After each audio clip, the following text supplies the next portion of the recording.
नमस्ते। आज हम पढ़ेंगे कबीरदास तथा पाठ्यक्रम में सम्मिलित उनके 2 पद। लेकिन उससे पहले कबीरदास कौन थे, इसके बारे में थोड़ा सा जान लेते हैं।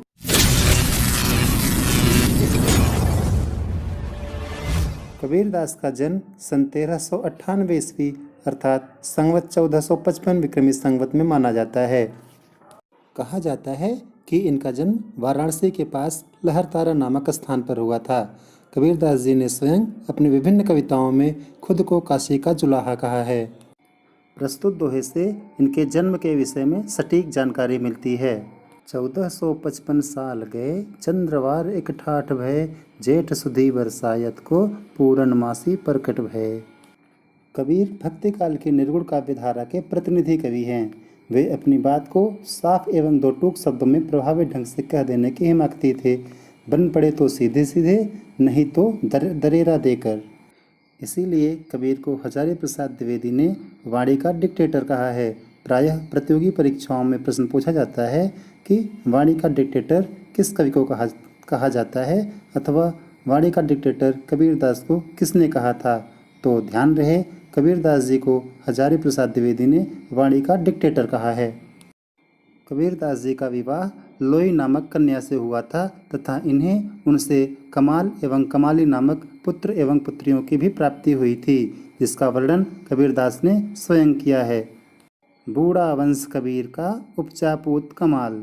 कबीर के विधिवत साक्षर होने का कोई प्रमाण नहीं मिलता, अर्थात कबीरदास पढ़े लिखे नहीं थे। मस कागद छुयो नहीं, कलम गही नहीं हाथ, जैसे कबीर की पंक्तियाँ भी इसका प्रमाण देती हैं। कबीरदास की मृत्यु 1575 विक्रमी संवत अर्थात 1518 ईस्वी में बस्ती के निकट मगहर नामक स्थान पर हुई थी। कबीर की प्रमुख रचना बीजक, जिसमें साखी, सबद एवं रमैनी का संकलन किया गया है। इन्होंने देशाटन और सत्संग से ज्ञान प्राप्त किया। किताबी ज्ञान के स्थान पर आंखों देखे सत्य और अनुभव को प्रमुखता दी।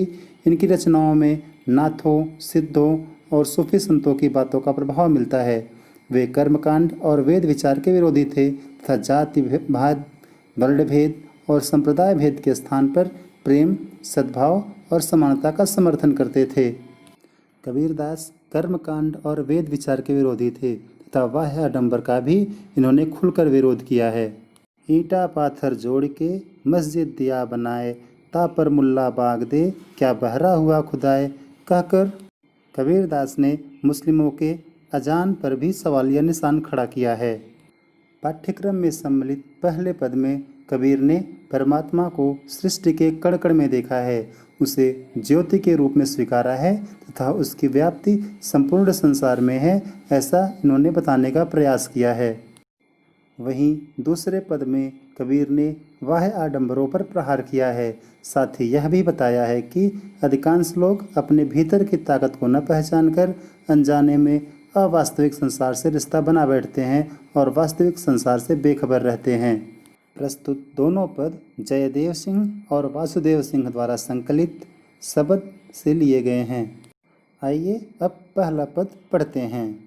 हम तो एक एक करी जाना, दोई कहे तिनोही को दो गज, जिन नाहिन पहचाना, एक पवन एक ही पानी, एक ज्योति समाना, एक खाक गढ़े सब भाड़े, एक कोहरा साना, जैसे बाढ़ी काष्ठ ही काटे, अग्नि न काटे कोई, सब घटी अंतर तू ही व्यापक, धरे स्वरूप सोई, माया देख के जगत लुभाना, काहे रे नर गरबाना, निर्भय भया कछु नहीं व्यापे, कहे कबीर दीवाना।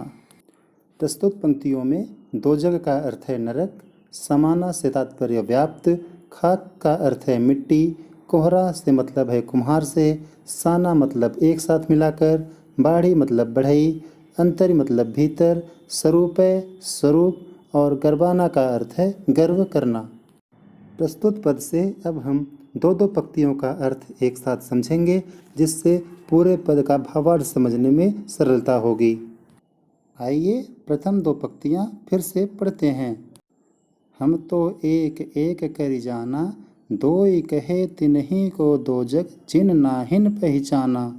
अर्थात कबीरदास जी कहते हैं कि वे उस परमात्मा को जानते हैं जिन्होंने समस्त सृष्टि की रचना की है और वे इसी संसार में व्याप्त हैं। वे एक ही हैं। जिन्हें परमात्मा का ज्ञान नहीं है वे इस संसार और परमात्मा के अस्तित्व को अलग अलग रूपों में देखते हैं और नरक को प्राप्त होते हैं।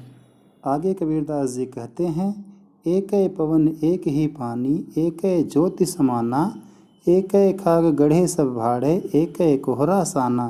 अर्थात समस्त संसार में एक ही वायु है, एक ही जल है और एक ही परमात्मा की ज्योति विद्यमान है।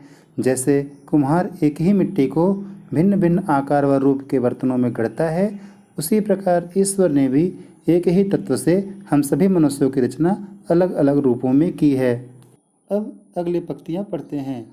जैसे बाढ़ी काष्ट ही काटे, अग्नि न काटे कोई, सब घट अंतर तू ही व्यापक, धरे स्वरूप सोई। अर्थात कबीरदास जी कहते हैं कि मनुष्य का शरीर नश्वर है किंतु आत्मा अमर है। जिस प्रकार बढ़ई लकड़ी को काट सकता है लेकिन अग्नि को नहीं, उसी प्रकार शरीर के नष्ट होने पर भी आत्मा कभी नहीं मरती। प्रत्येक कण में परमात्मा का स्वरूप अलग अलग रूपों में विद्यमान है। अब अंतिम दो पंक्तियाँ देखते हैं। माया देख के जगत लुभाना, काहे रे नर गरबाना, निर्भय भया कछु नहीं व्यापे, कहे कबीर दीवाना। अर्थात संसार का मायावी रूप लोगों को अपनी ओर आकर्षित करता है और इसी झूठी माया मोह पर लोगों को गर्व है। कबीरदास जी कहते हैं कि वे तो परमात्मा की भक्ति में दीवाना होकर सांसारिक माया मोह से मुक्त हो गए हैं और अब उन्हें किसी प्रकार का कोई भय नहीं रहता।